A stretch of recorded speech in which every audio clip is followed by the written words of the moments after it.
Voilà, ça a l'air, ça a l'air, ça a l'air d'être bon. Bon, Michel, ça me fait plaisir de te parler ce soir. Bonsoir.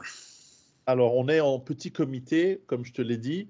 Néanmoins, les gens se demandent évidemment, et c'est devenu presque un mème sur Internet, est-ce que Michel Rack va bien? Mais surtout, est-ce qu'on va commencer directement par la question que tout le monde se pose, c'est est-ce qu'on a des chances de te revoir à faire des vidéos, des commentaires, des critiques de l'actualité ces prochains temps? Ces prochains temps, ça veut dire quoi? Ça veut dire dans l'année qui vient? Ça veut dire dans les 5 ans Ouais, qui viennent? dans une année comme ça, ouais. Dans une année, non. Non, parce que c'est...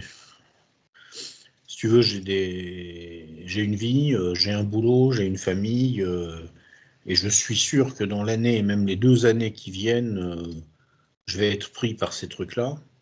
Donc, j'aurai pas le temps de tout simplement de venir faire des vidéos. Mais après, plus tard, c'est possible que je revienne, ouais.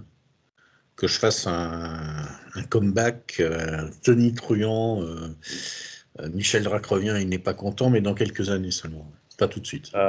Bon, bah, c'est comme tous ceux qui reviennent, on espère qu'ils reviennent à la tête d'une division blindée, mais bon, on verra. Enfin, moi, je ne me vois pas trop à la tête d'une division blindée, franchement. Il y Mais en a par plus, je contre, crois. pour bien déconner, ça, oui, ça, je suis partant. Ouais. Ça, c'est bien. Bah, écoute, tu es en tout cas le bienvenu ici quand tu veux, et même régulièrement, ce serait sympa.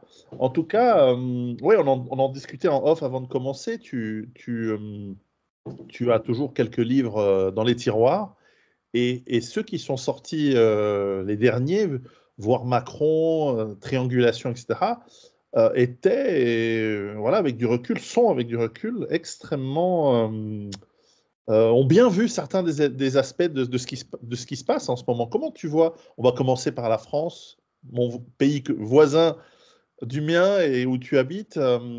Comment tu vois l'évolution de ce pays? Ben, si tu veux, la France, là, c'est un pays qui approche du moment où tu peux plus cacher la poussière sous le tapis. C'est-à-dire que, en fait, en gros, depuis 1900, oh, je pense au moins depuis 1974, en réalité, en France, on fait essentiellement des conneries. On fait pas que des conneries, parce que quand même, de temps en temps, même des mecs comme Giscard, Mitterrand, Chirac, Sarkozy, Hollande ou Macron peuvent faire un truc intelligent, tu vois, purement par hasard dans le cas de Macron, mais ça peut arriver. Comme il fait tout le temps tout et le contraire de tout, bah forcément, il fait aussi des trucs intelligents de temps en temps. Bon, mais enfin, pour l'essentiel, c'est des conneries. Il n'y a pas de vision stratégique claire. On veut tout et le contraire de tout. On fait l'euro et en même temps on fait les 35 heures au moment précis où l'Allemagne déploie un agenda de compétitivité internationale. Euh, Ça n'a aucun sens. Ça n'a aucun sens. Et on multiplie les conneries comme ça et on les empile. Quand tu as des gens qui disent qu'il faudrait quand même peut-être un petit peu réfléchir avant de faire rentrer des millions de musulmans dans le pays, on les traite de nazis. Comme si ça avait un rapport, tu vois, comme si le fait de s'inquiéter de la dislocation du substrat, comment dire, culturel, civilisationnel de son pays, ça faisait de toi un nazi, ce qui n'a aucun sens. Et ça fait 50 ans que ça dure, en fait. Là, l'an dernier, on a fêté, je pense, nos 50 ans de conneries non-stop, ou à peu près. Donc, pendant un moment, tu peux cacher les conneries. Tu mets la poussière sous le tapis. Alors, il y a un bon moyen pour ça, c'est la dette. Bon, t'es incohérent. Je veux dire, t'as voulu des choses incohérentes. T'as fait les 35 heures et l'euro en même temps, ce qui n'a pas de sens. En tout cas, pas vu la façon dont la zone euro est pilotée par l'Allemagne. Mais bon, si tu fais de la dette, tu peux. Tu vois, t'as rien préparé pour la retraite des boomers qui ont fait moins de 2 enfants par femme, et tu leur as promis une retraite calquée en fait sur celle de leurs parents qui avaient fait 2,5 enfants par femme. Donc ça marche pas. C'est pas la peine d'être un génie pour comprendre que ça va pas marcher. Mais si, quand les boomers partent à la retraite, tu dis c'est pas grave, l'État va compenser et il va s'endetter pour ça, pendant un moment, tu peux encore continuer à cacher les choses, tu vois. Et en France, tout a fonctionné comme ça depuis 50 ans. Alors, il y a de la dette visible, directe, dans les comptes.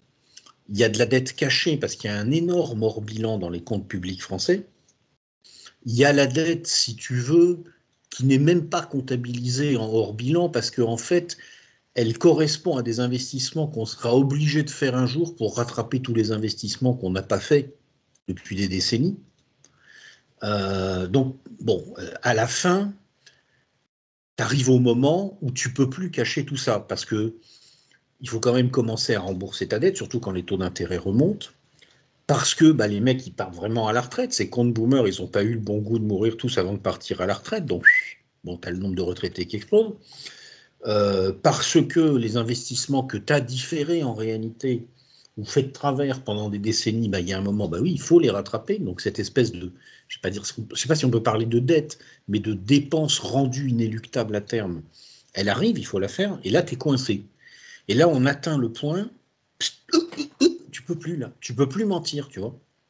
C'est la situation en fait de classique du mec, si tu veux, qui, tu vois, et en fait, tu sais, c'est une histoire classique. Le mec, il se fait virer de son boulot, mais il veut pas le dire à sa femme parce qu'il a peur qu'elle divorce. Alors il ment. Donc en fait, il va taper dans des économies qu'il avait de côté pendant un certain temps. Il va taper ses copains, il va faire des dettes, etc. Puis un jour, il est obligé d'avouer la réalité, tu vois. On en est à peu près là. La femme étant la population à qui on a fait croire des choses qui n'ont pas de sens, et le mari menteur étant la classe dirigeante. En fait, on atteint ce point-là. Donc, en général, dans ces cas-là, la femme, quand elle apprend la réalité, ça se passe pas bien, tu vois. En général, elle se bat. Voilà. Donc là, en l'occurrence, Enfin, elle vire le mec en général, mais voilà. là, le problème, c'est que le mec, il a endetté la maison, les meubles, les bijoux, les bagnoles, tout, quoi. Ben, c'est ça. C'est notre situation. On a reçu chez nous en Suisse votre ancien ministre des Finances qui a quand même réussi à creuser de 1000 milliards de dettes. Pas mal.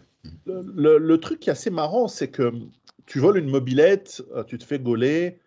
Bon, en France, ça dépend qui tu es, mais tu as un rappel à la loi pendant les 20 premières fois. Et il faut vraiment, vraiment que tu surines quelqu'un au couteau, voire que tu le violes avec acte de barbarie pour que éventuellement on te mette un bracelet électronique. Bon, là, c'est quand même 1000 milliards. C'est quand même pas rien. Putain, ça défie l'esprit quand tu réfléchis à ce que ça représente comme montant. Et en fait, tu te poses la question, en échange de ces 1000 milliards, il y a eu quoi qui a bénéficié? La population, l'infrastructure? Bon, alors déjà, nous en Suisse, bon, c'est une université privée, donc à la limite, ils font ce qu'ils veulent.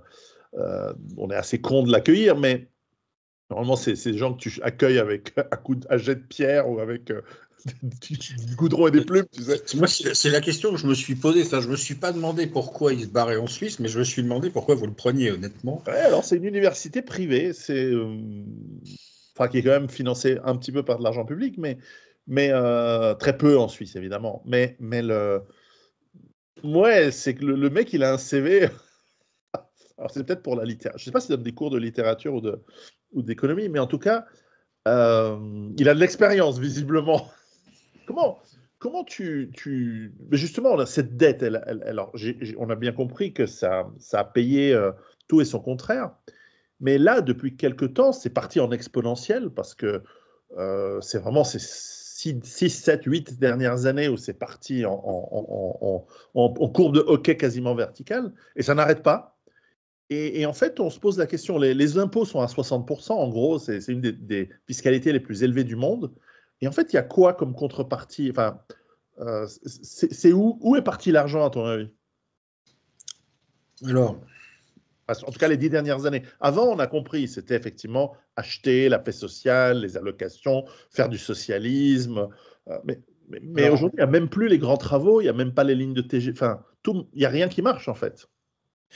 l'accélération de la chute, en fait, elle remonte en gros au début des années 2010.